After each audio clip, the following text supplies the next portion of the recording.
Good morning, everybody. Welcome to this morning's press conference at the Jamaica Football Federation. We're so happy to have you both here physically and also virtually as well. Good morning to everybody on the live stream on JFF Live. Before we get into the exciting news that we have to share this morning, we just want to give a reminder to everybody to follow our different platforms. On Instagram, it's JFF Football. The same on Twitter as well, JFF Football. On YouTube, it's JFF Live. And of course, our website, jff.football. We have some exciting information, but we're going to get to that quite shortly. But first, let me introduce our head table this morning. To my far left, we have the General Secretary of the Jamaica Football Federation, Mr. Dennis Chung. To his right, the President, Mr. Michael Ricketts. To his right, we have Assistant Coach Meron Gordon. And sandwiched in between Coach John Wall and Meron Gordon, we have the head coach, Coach Hamer Halgrimson. Gentlemen, good morning. Hope everybody is doing well. Before we get into some remarks from our President, we'll first have an opening prayer. Let us pray. Our loving, kind Heavenly Father, we're grateful, we're thankful for another wonderful day that we have come together. So at this point in time, we kindly ask that you may help us and continue to provide support to us, Father. Members of the Jamaica Football Federation, staff, administrators, players, coaches, help us to unite as one as we get prepared for an exciting and busy month of September ahead and beyond, and look to qualify for tournaments that lie ahead. Give us the strength that we need, give us the energy so that we can all achieve our respective goals. We ask all these things now through your loving Son, Christ Jesus we pray. Amen. All right, first, let's hear from the President of the Jamaica Football Federation, Mr. Michael Ricketts, who will give some remarks. Mr. Ricketts, you can sit down, all right? Yes. Thank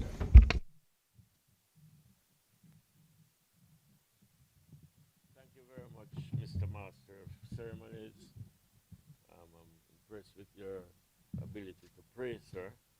I'm sure that if your prayers are answered, then we would just stroll into the World Cup in 2026. But thank you, Simon. Let me, of course, recognize those persons who are seated at the head table. General Secretary Mr. Dennis Chung, of course, Assistant Coaches Meron Gordon and John Wall, and of course Coach Hal Grimson. Today is indeed a very special day. I really was looking forward to this morning's exercise because I was just very excited at the prospects, what will unfold when we play Honduras on September 8th and of course Haiti on September 12th. I have no idea what the coach will say to you this morning, but he will be naming a squad, I understand, of maybe 23. I would want to think that there could very well be some surprises. There is an ongoing competition where we've asked patrons, football enthusiasts, to try and select the squad of 23 that will start a camp in a few days' time. It will be very interesting to see what those selections are. But I know that it's going to be hugely difficult to select the coaches 23. We really want to congratulate our coaching staff. I would want to suggest that they, over the last few months, would have done exceedingly well as it relates to our senior men's program. We will start the Nations League on September 8th. The Nations League will qualify us for the, what's the competition, Coach? The Copa America, and that I think will be sometimes next year. And of course, the real big picture is the World Cup in our backyard in 2026.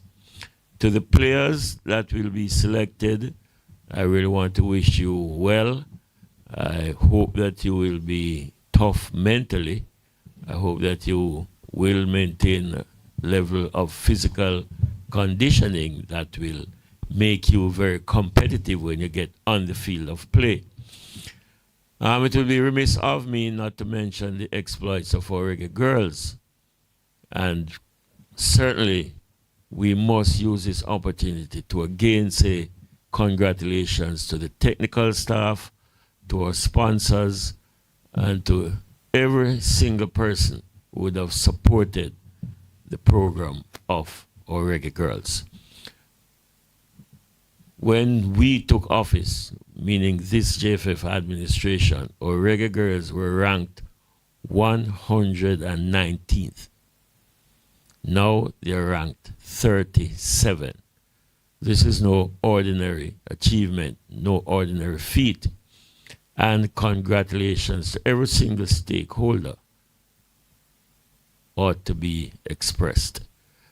Of course, our staff members who are here, let me recognize you. Our two media in-house persons, of course, Earl Bailey and Simon Preston, and of course to the other media personnel who are here. Without you, whatever we do, only us would know. But again, I want to express my regard to those who act professionally. We are very, very appreciative of what you have done, and I'm sure what you will continue to do. Again, thanks to you all. Thanks again to every single member who would have supported this JFF.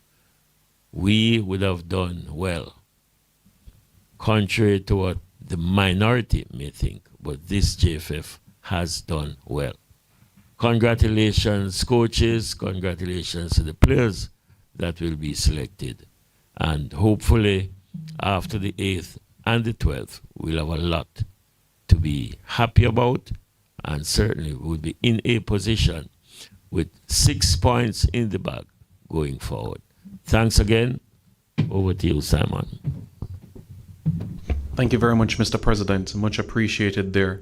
So, as we all heard from the President, Mr. Ricketts, great exciting time that we have ahead, especially for the remainder of this calendar year, not only for the girls, but the boys as well. It's the 2023-2024 edition of the CONCACAF Nations League, Jamaica in League A.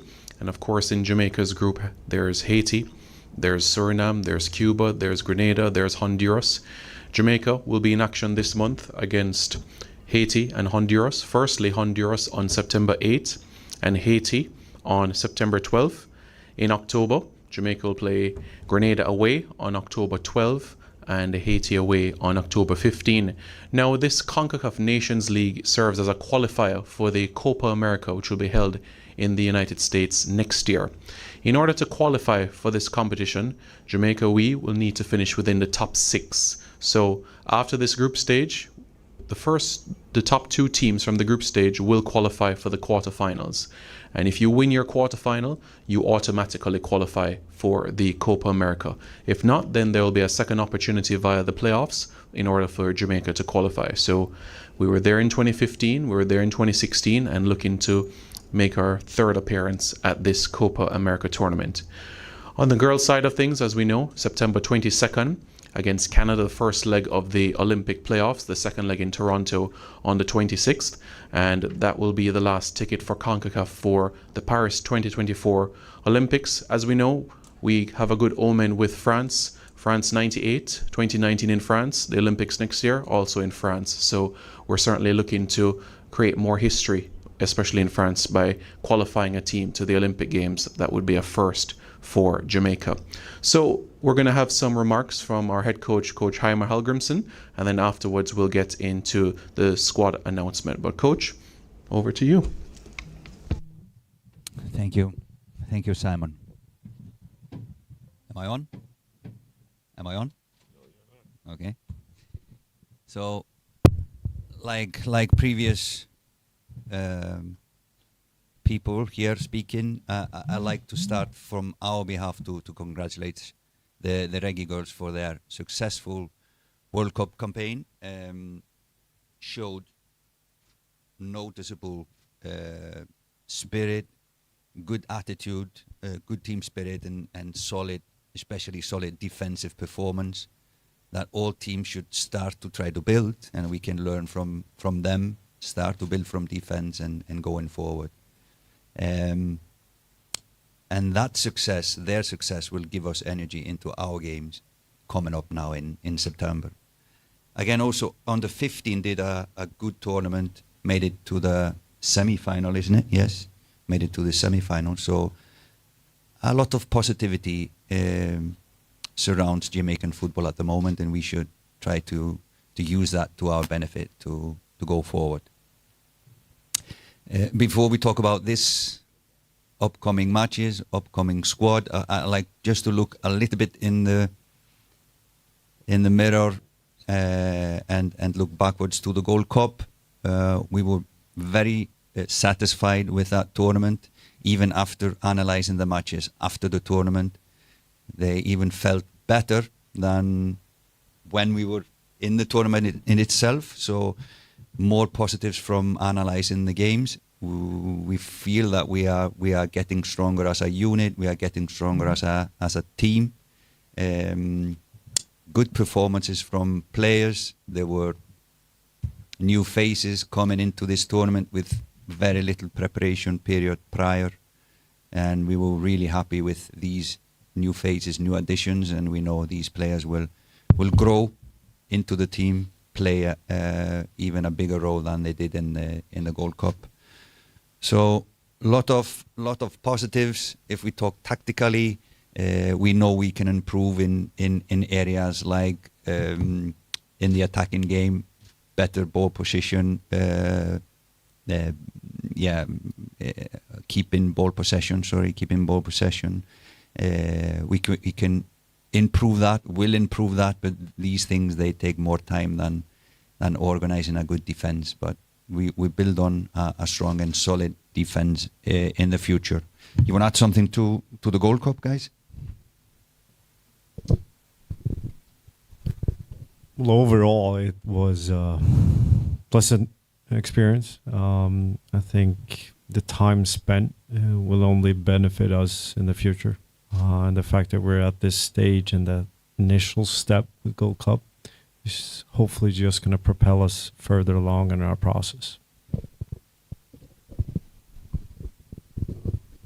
The good thing about long tournaments is that it gives us a chance as a technical staff to kind of imprint, what we want to, how we want to look in the near future. And I think, we started that, and I think we could see, in terms of ball possession, we were much better than we were defensively as a team. Apart from that last game, defensively as a team, I think we were very good. So it was a good tournament for us, and it's a good thing to build on. Yeah, agreed. For us as national team coaches, this time spent together is hugely important for us. So again, the importance of qualifying for Copa America next summer will help us grow even more in preparation for the World Cup in 2026. Bringing us back to the current games and the current competition, the Nations League. So of course we want to number one qualify and be Nations League champions like all other teams starting a competition. So that is one thing. It's just an extra spice that doing well in this competition gives us a chance to play in the Copa America, which is a even bigger competition than the Gold Cup. So in the process of growing as a unit, as a team, it's really important that we qualify for competitions like this to keep the growth going. So also it's a good preparation for the World Cup to play bigger and bigger tournaments, preparing because we say and we aiming for, of course, to get into the World Cup in 2026. So just preparing ourselves, playing a big tournaments like this. Another thing is FIFA ranking means a lot in national team football today. So Mr. Ricketts, the president, talked about the women's. They jumped a lot of seats in the FIFA ranking. We after the Gold Cup went from 66 to 58, 66 to 50, something like this. 57, okay, even better. And for example, in this Nations League tournament, the top 4 ranked teams, US, Canada, Costa Rica, and Mexico, don't need to play the group stage. They automatically qualify for the semifinals, and that is a huge benefit for them. And we want to be in that position to not need to play a whole group matches to be able to play for the top 4. We want to be top 4 in the ranking, and I would say our goal is to get below 40 on the FIFA ranking. I think the quality we have should get us to below 40, and that would be a huge success for us. Back to these games, if we talk a little bit about our opponents. So wanna take one? So I'll speak about Honduras. Honduras is a team that, you know, always a very, very competitive team with Jamaica. In the near past, I've done well against them, but the games are always very close. I have a new head coach, Reda. He's no stranger to Jamaica. I think he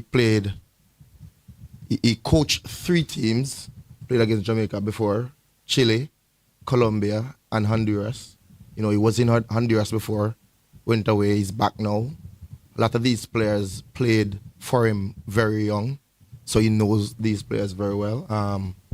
I think he's very tactical. He's not afraid to change in mid-games in terms of his tactics. So I know we have our hands full as a technical staff, you know, to analyze before and even during the game. But I think we're going to do very well against Honduras. So to start off the campaign positively, we're definitely heading for 3 points against Honduras.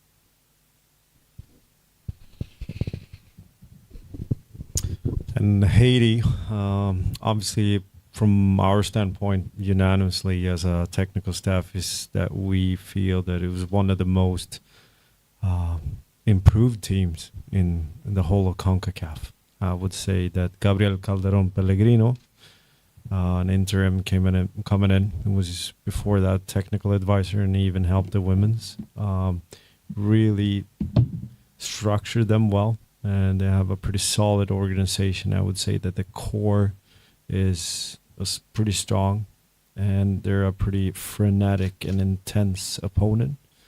So I think we will have our hands full with them, and there's no underestimation on our end going against Haiti. Yeah, so before we announce the squad, I just like to emphasize on the positivity. All the players that we called were excited to come, wanted to come and play for Jamaica. It's a tough month because the transfer window is closing. A lot of our players have been or are changing clubs, so it's a busy time for them. And some agents wanted the players not to come, but all the players were excited to come and willing and positive of coming. So just wanted to emphasize that. Want to talk about? Just put it up. So like I said before, we were really happy with the Gold Cup, the players in the Gold Cup, how we played, etc. So there's not many new faces in this camp. And if we just have it on the screen, the players for this camp. So there are four new faces. Maybe most noticeable is Tavon Gray, playing New York City as a right back. So this will be his first national team camp for Jamaica. He has played 17 matches for youth teams USA, but is really excited to join the revolution and join the Reggae Boys for what is coming. So we're happy that he decided to play for Jamaica. 3 call-ups that we have not done before. Casey Palmer has started the season really well for Coventry, so we are calling him in again. Been playing really well. He was injured more or less last season when we wanted to see him, so we want to use this opportunity to look at him. Greg Lee as well is recalled, was in the squad prior to us coming, so we want to see him and get to know him a little bit better. And then Ronaldo Sifas made his transfer to Ankara-Gucu in Turkey, Premier League in Turkey, has started well his season. So we are excited to see him coming back to the national team. These guys, I think, at least Casey and Ronaldo Sifas have one match for Jamaica. So these are the new faces. From the Gold Cup squad, Jonathan Russell, Taxi, Paris, and Javane Brown are not selected, not because of bad performance. We just want to see new faces in this camp. Some of them have been struggling with injuries at late.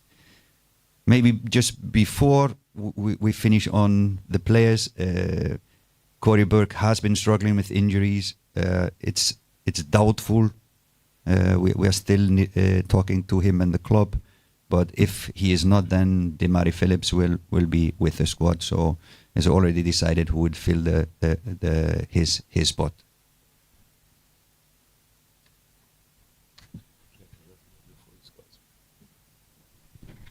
Simon, could you just now name the full squad? Thank you very much, Coach.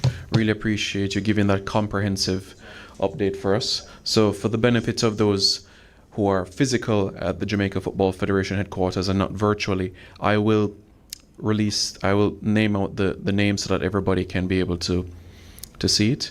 So the goalkeepers, Captain Andre Blake, Jamali Waite, and Kanaya Boyce Clark.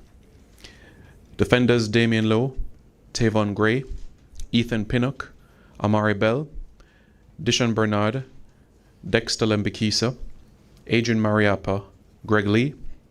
The midfielders, Casey Palmer, Joel Latiboder, Daniel Johnson, Bobby Reed and Kevon Lambert. And the forwards, Leon Bailey, Mikel Antonio, Demarai Gray, Dejan Whisper Richards, Corey Burke, Shamar Nicholson, and Ronaldo Sifas. So as Coach made mention, 4 players that were in the Gold Cup squad, 4 adjustments in this squad. The games September 8, 12, and of course the Reggae Girls game on the 22nd, and an update for those also virtual as well in relation to how they can be able to come to the game in particular. There's 2 ways, and one is via website. You can purchase your tickets online in particular, and the link, I am pleased to say, is now live, or you can go on www.caribtix.com/Jamaica Football Federation. That is www.caribtix.com/Jamaica Football Federation to purchase your tickets for these upcoming matches. It's $1,500 for bleachers, $5,000 for grandstand, and $7,000 for the VIP. There is, of course, the triple bill, where if you intend to go to all 3 games, then there is a special. For the bleachers, it's $4,000. For the grandstand, it is $13,500, and for the VIP, it's $19,000. It was a fantastic summer and year as a whole for Jamaican football. As we know, all the national teams that took the field this year made strides, made a piece of history. So as they are on home soil for this month, let us ensure that we're out in our numbers cheering on our boys and girls based on what we made mention. You know, our head coach Halgrimson and of course the president, Mr. Ricketts, spoke about the girls. This was the first time in 85 years that we actually had a Caribbean team in the round of 16 of a World Cup. So absolutely history-making performance there. Our Reggae boys, first time in a Gold Cup semi-final since 2019. So tremendous strides. Our under 15, the first time in the history of the competition in CONCACAF getting to a semi-final. So every tournament we've made strides, progress, things that haven't happened before. So a great opportunity now on home soil to cheer on our boys and girls. At this point in time, we now open the floor to the media for questions that they can ask towards our head coach or assistant coaches, or also our administrators in Mr. Ricketts and Mr. Chung.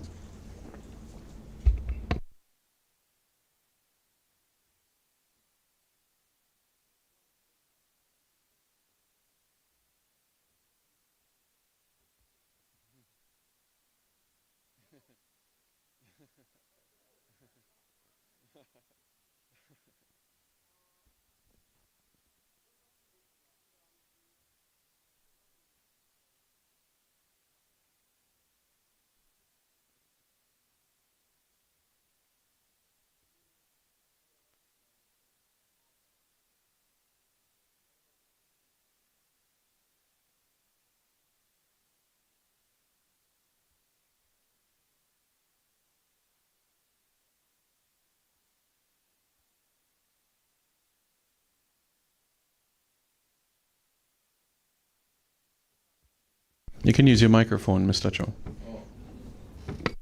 Saying I'm trying to understand the relevance of that, why you need the cost. We don't normally push the cost out. Put the cost out in terms of for the preparation.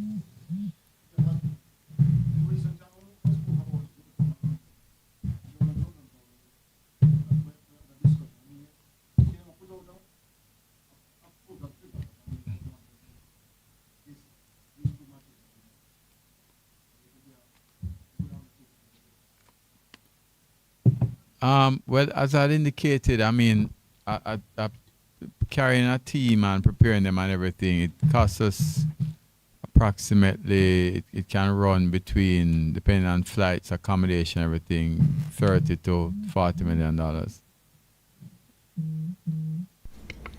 Any follow-up, Dwight? Jamaican. Not US, Jamaican, right? Yeah, okay. Yeah.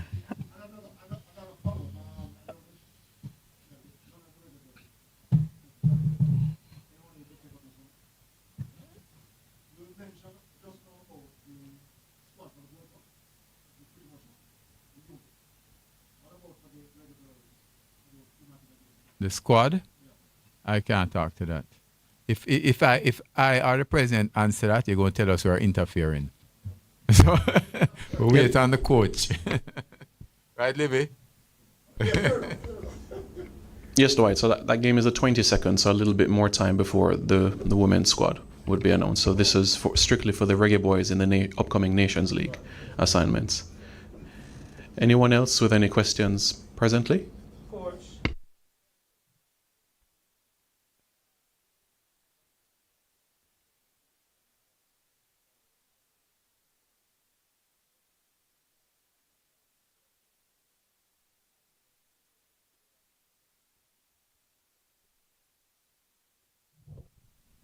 Yeah, it's a very good question. Maybe we should have addressed it prior to the questions, but all FIFA dates until 2026 are filled with official matches.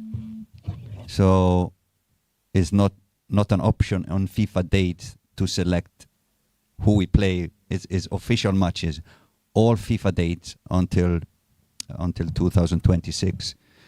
And that's a good thing because we don't need to find opponents or find places. It's everything is official. But it's a negative in a way that it gives us so little chance to look at players, to give them chances, to experience with maybe newcomers, young players, etc.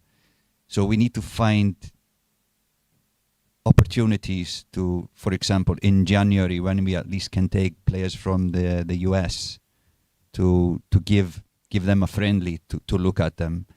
But also really important is the under 21, and that has been what we have been pushing them, and now we have a good response on that, to build the team for the World Cup in 2026. We need to start regularly to play with an under 21 team so they can get the platform to grow.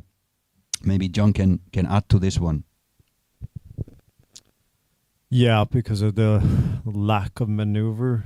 But with all the dates spoken of, is that we have to start looking at actually using the FIFA window for U20 games. Meaning that means that I will be the head of that. And it means that we can actually start calling up more players and expand the pool of players that we can select from. Because eventually, if you continue in this route and have the squad as trim as it is in a way, you will start biting your own ass. And we don't want that to happen.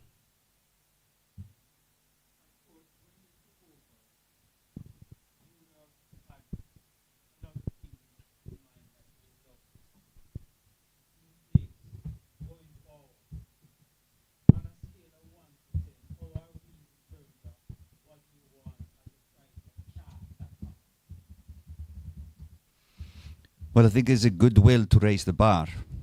I would start on that. It's a goodwill. I know that Jamaican Football Federation does not have money in all their pockets, but we are light years behind the nations that we are looking at, and we are light years behind nations that are going for the same target as us to be in the World Cup in 2026.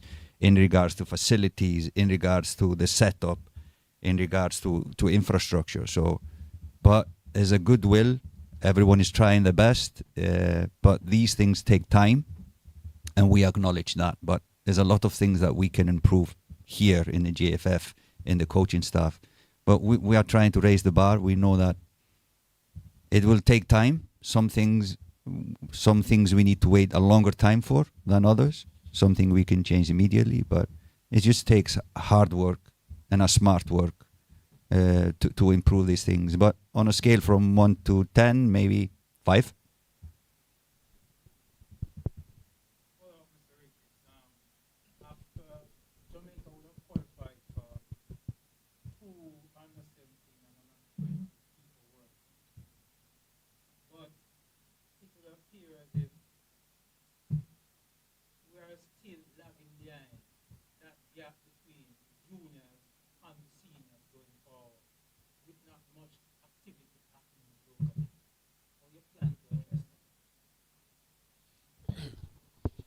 We must take in consideration that we were strangled by the COVID pandemic for 3 years. So that would have pushed us on the back foot a little bit. Now that we have passed the pandemic, and the coach just mentioned that we'll be putting some special emphasis on our under 20s. Just some months ago, we were that close to qualifying for the under 20 World Cup. So we will definitely, and I agree that between that period and now, would have lost a lot of our young, good players going overseas and probably getting lost because of the pandemic. But yes, and our technical chairman just walked in, or director of football is here. So they could say to you what their plans are. And indeed, we will be taking a very careful look at the plans going forward as it relates to our under 17s and under 20s.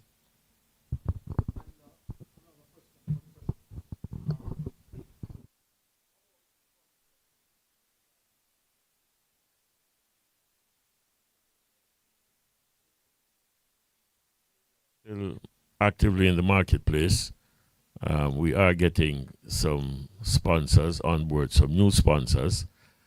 And we just hope that we will be able to market the product effectively. So we would be in a position to attract as many corporate entities as is possible. Yes, go ahead, gentlemen.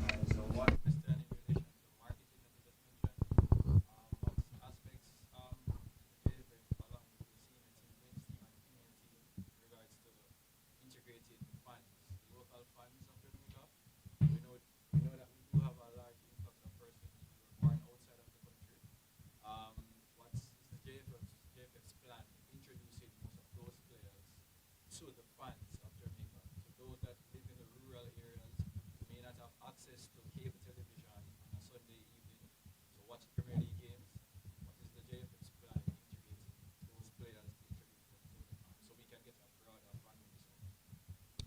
Yeah, we and probably Simon could help us with that. But it's challenging when you think that these players are effectively all of them are contracted overseas. So it's always going to be difficult to get them in a group over an extended period. And that would always present itself as a challenge to us. But the coaches have been trying their best to get these players in a organized group for as long a time as is possible. Through this medium, the camps and local games, we are hopeful that we'll be able to market these players. But again, the product has to be of a premium that it attracts both your local fans, those in the diaspora, and of course, corporate entities. But we, our marketing department, and of course, other staff members, and of course, our marketing company, we're all working together, and we just want to ensure. And once the quality is good, then people will come out to support the football. All right. Any follow-up, Siobhan? All right.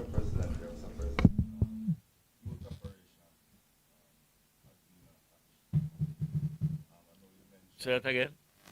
Youth.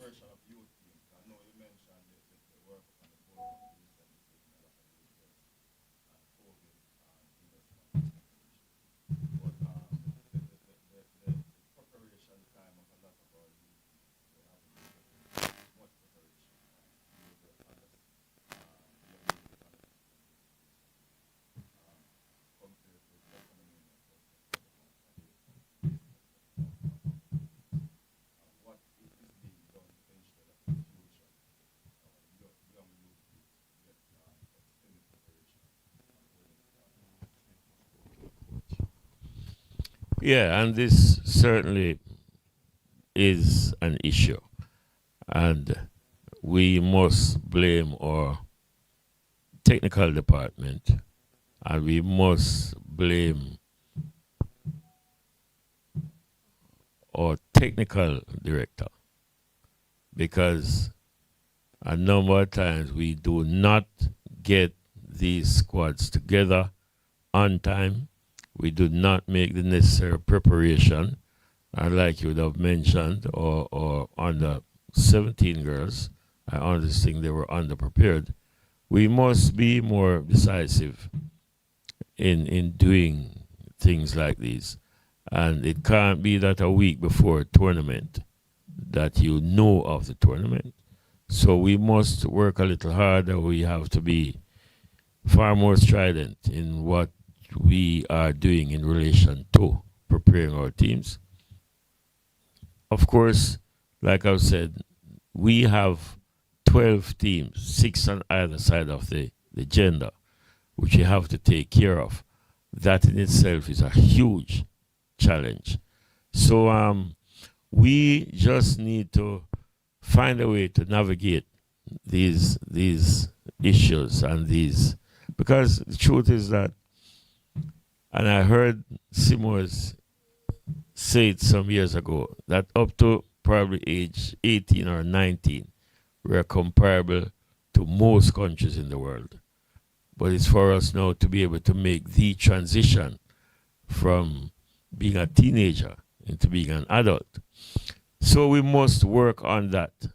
And again, having had Adidas on board, we have arguably a sponsor that, like I said, arguably one of the biggest kid sponsors globally. And we are extremely fortunate. And like I've said, it took this JFF 3 years to have finally negotiated and concluded that contract. We have had extensive discussions with Adidas. They have a vested interest in Jamaica's football program. They are interested in growing the sport here.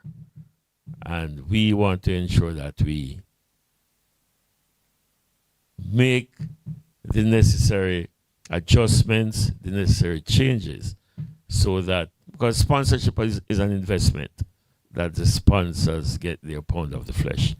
They are, we are in negotiations now as it relates to grassroots football. And of course, we want to take it from grassroots right up to our youth programs.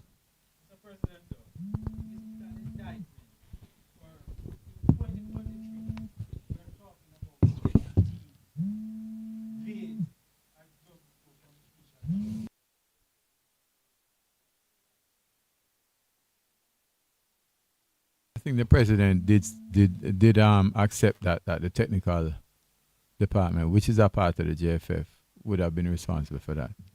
So I think it would I think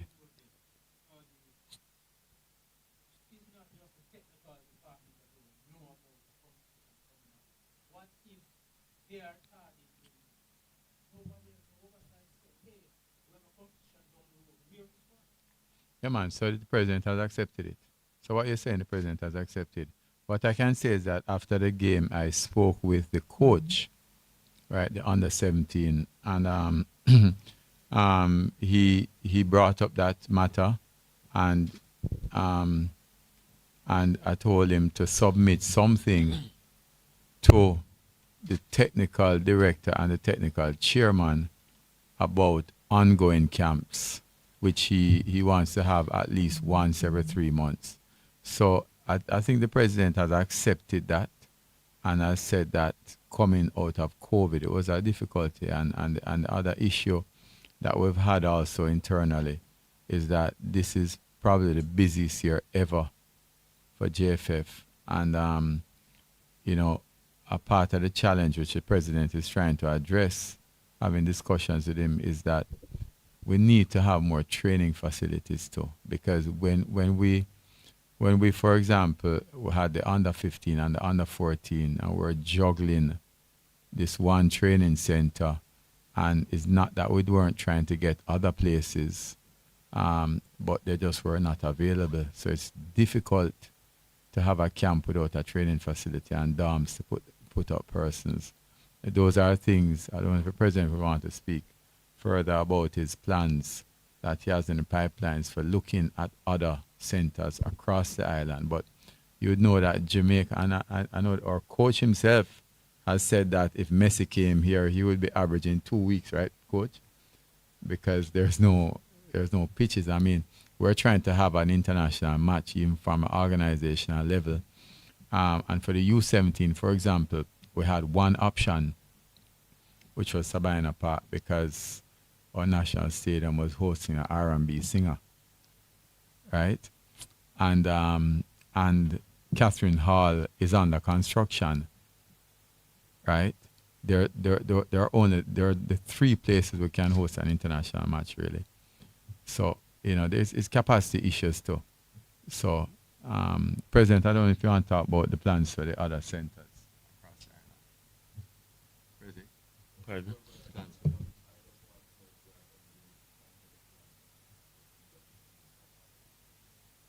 To do what?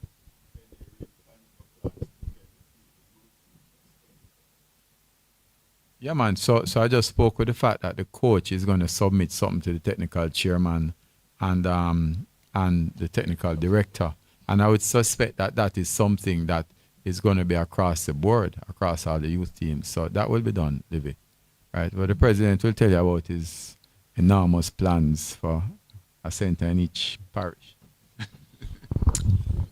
Yeah, and like you have said, affordability to gentlemen is an issue, because we're not awash with cash. And I don't think there's another country in the Caribbean that plays as much football as we do and participate in as many competitions as we participate in. None. So the expenses are sometimes out of reach, and we sometimes struggle, but we try to ensure that we participate in every single competition on either side of the gender.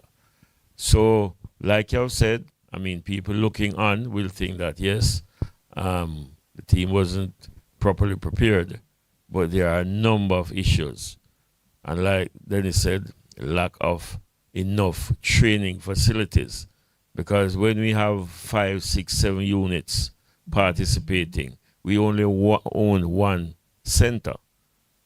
So we have to be shifting and moving, trying to ensure that we get in as much training time as is possible. So there are a number of things that would curtail and restrict our preparation. Some of them are beyond our control. But we are working to get things in place. We're working to get more training facilities. We're working on that. And once we have enough training facilities, maybe one in each confed, then we're good to go. Thank you, Mr. President. We're going to take one more question from Giovanni, but first, somebody who is driving a blue RAV4 with the license plate 4942KC, we're kindly asking you to move your vehicle because there's a truck that wants to pass. So whoever is driving a blue RAV4, please remove that vehicle so that a truck can be able to pass. Thank you very much, Giovanni. You can proceed with your question.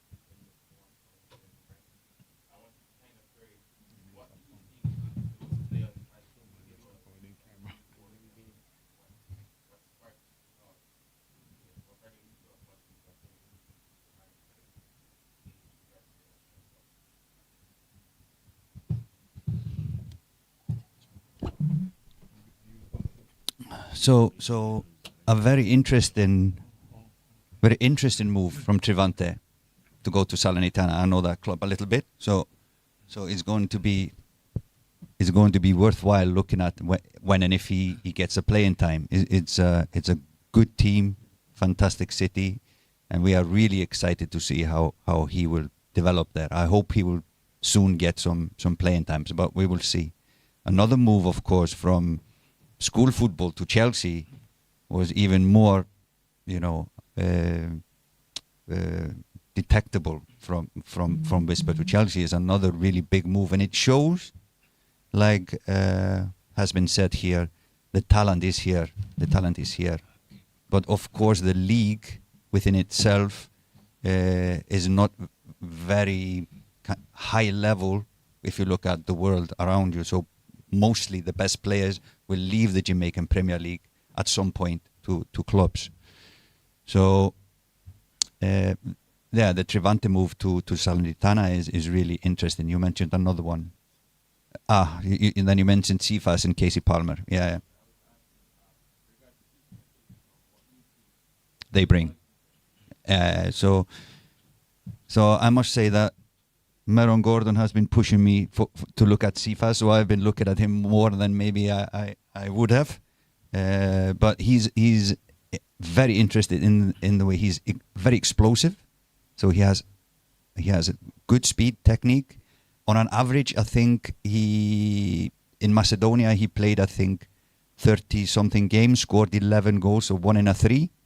He's now in the Turkish Premier League, already scored 1 goal in 3 appearances. So he seems to be a consistent scorer as well. So it will be nice to see him among better players in this camp. But I think he can bring us something attacking wise that probably we have, but just to compare him with the others. Casey Palmer is an experienced midfielder who's really good on the ball. Maybe not so different from, let's say, Ravel Morrison. Quick, looking forward. He's smart with final passes, and a really, really good engine as well. Really, very quick player in thinking and execution. So, and with his experience, he will help us a lot in the midfield area.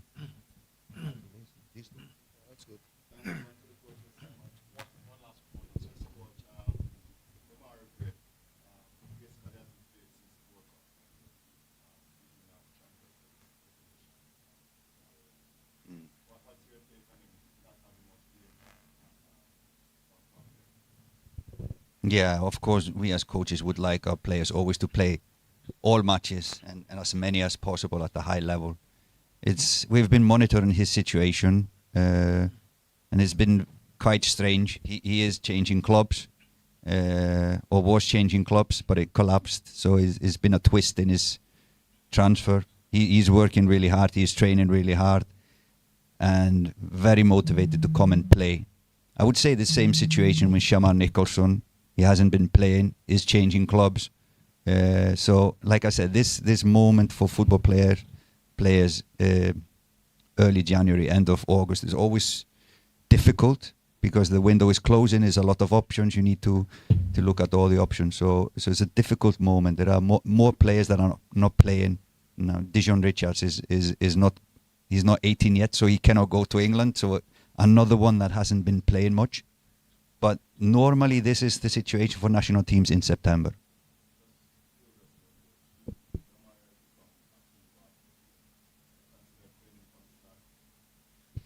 Yeah, we will have to evaluate his fitness. He will come earlier. He will come tomorrow to Jamaica. So we will tomorrow he will come to Jamaica. So we will do some tests on him, individual session, working on and looking at the fitness part, and then we will take our decision.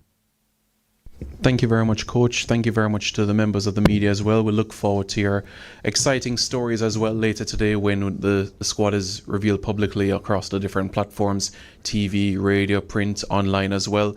And, you know, as Coach mentioned to the squad as well, some players will be coming on home soil for the first time and even making their home debut. So let's ensure that we make them feel at home at the National Stadium as well. The likes of Demari Gray, who will most certainly his home debut, the likes of Joel Latibody or Casey Palmer and others in the squad that have not played on Jamaican soil just yet. So we look forward to welcoming them. Just a reminder to everybody, you can purchase your tickets for the game online at www.caribtix.com/Jamaica Football Federation to purchase your tickets for the game. You can also come to the Jamaica Football Federation headquarters as well to get your tickets as well, and also it'll be printed for you here as well.